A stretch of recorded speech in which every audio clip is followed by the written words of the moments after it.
ആയുർ പ്രകാശ് വൈദ്യശാലയിലേക്ക് നിങ്ങൾക്ക് ഏവർക്കും സ്വാഗതം.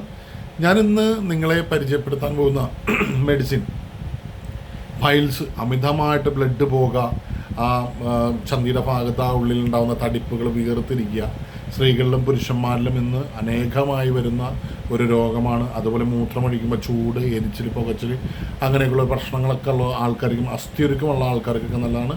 അപ്പോൾ അതിന് വേണ്ടുന്ന മെഡിസിൻ എന്തൊക്കെയാണെന്ന് നമുക്ക് നോക്കാം. പെട്ടെന്ന് ചെയ്യാൻ പറ്റുന്നത് മുക്കൂറ്റി ഒരു 100 ഗ്രാം എടുക്കാം. അത് ഇടിച്ച് പിഴിഞ്ഞ് നല്ലോണം കഴുകി വൃത്തിയാക്കി ഇടിച്ച് പിഴിഞ്ഞ് നീര് ഒരു 100 ഗ്രാമിൻ്റെ നീര് ഇടിച്ച് പിഴിഞ്ഞെടുക്കാം.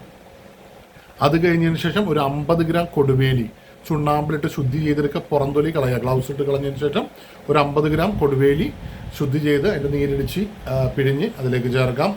അത് കഴിഞ്ഞതിന് ശേഷം നിങ്ങൾക്ക് വേണ്ടത് എന്താണ്? ഒരു വേരൻ, അതായത് പെരുവലത്തിൻ്റെ ഇല ഒരു 50 ഗ്രാം ഇടിച്ച് പിഴിഞ്ഞ നീര് അതിലേക്ക് ചേർക്കാം.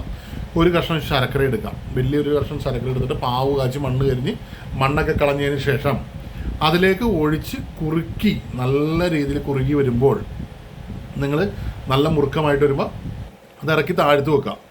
അപ്പോൾ ഇത് ഉണ്ടാക്കുമ്പോൾ പ്രത്യേകമായി ശ്രദ്ധിക്കേണ്ട ഇരുമ്പിൻ്റെ ചീൻചട്ടിയിൽ ഉണ്ടാക്കാൻ നോക്കാം. ഇത് ഇറക്കി താഴ്ത്ത് വെച്ചതിന് ശേഷം ചൂടാറി കഴിയുമ്പോഴേക്കും ഇതിലേക്ക് 1-2 ടീസ്പൂൺ ആവണക്കെണ്ണ ഒഴിച്ച് മിക്സ് ചെയ്ത് ചില്ല് കുപ്പിയിലാക്കി വെച്ചതിന് ശേഷം രാത്രി കിടക്കാൻ നേരത്ത് നിങ്ങൾ ഒരു 1/2 ടീസ്പൂൺ കഴിക്കുക. 1/2 ടീസ്പൂൺ കഴിച്ച് നിങ്ങൾക്ക് ചൂടുവെള്ളം, അതിൻ്റെ പുറമെ ചൂടുവെള്ളം കുടിക്കുകയാണെങ്കിൽ അപ്പോൾ ഇത് ഈ ലേഹ്യത്തിൻ്റെ ഒരു രുചി എന്തായിരിക്കും എന്ന് വെച്ച് കഴിഞ്ഞാൽ ഒരു ചെറിയൊരു പുകച്ചൊവ പോലെയൊക്കെ വരും. അപ്പോൾ ഇത് ഇരുമ്പ് ചീൻചട്ടിയിലാണ് ഉണ്ടാക്കണമെങ്കിൽ വളരെ ഗുണമാണ്.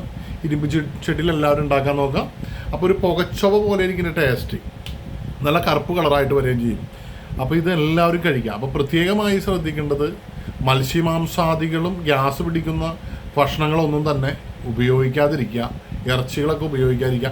ഇത് മാറുമെന്നുള്ള ആൾക്കാർക്കാണെന്നുണ്ടെങ്കിൽ പെട്ടെന്ന് റിസൾട്ടാണ്. ഒരു 10 ദിവസം കൊണ്ട് തന്നെ ഈ സാധനം പരിപൂർണമായിട്ട് നമുക്ക് മാറ്റാൻ പറ്റും. അപ്പോൾ ഇത് ഉപയോഗിച്ച് ഇതിൻ്റെ റിസൾട്ടും കാര്യങ്ങളൊക്കെ അറിയാം. മറ്റുള്ളവരിലേക്ക് നിങ്ങളിത് ഷെയർ ചെയ്ത് കൊടുക്കുക. ഇത് നിങ്ങൾക്ക് റിസൾട്ട് തരട്ടെ. ഇതിൻ്റെ റിസൾട്ട് നിങ്ങൾ ഓരോ അസുഖമുള്ളവർ ഉപയോഗിച്ചിട്ട് അതിൻ്റെ റിസൾട്ടിനെ കുറിച്ചൊക്കെ ഒന്ന് നിങ്ങൾ മനസ്സിലാക്കുക. ഇത് മറ്റുള്ളവർക്കുമായിട്ട് ഷെയർ ചെയ്ത് കൊടുക്കുക. നന്ദി, നമസ്കാരം.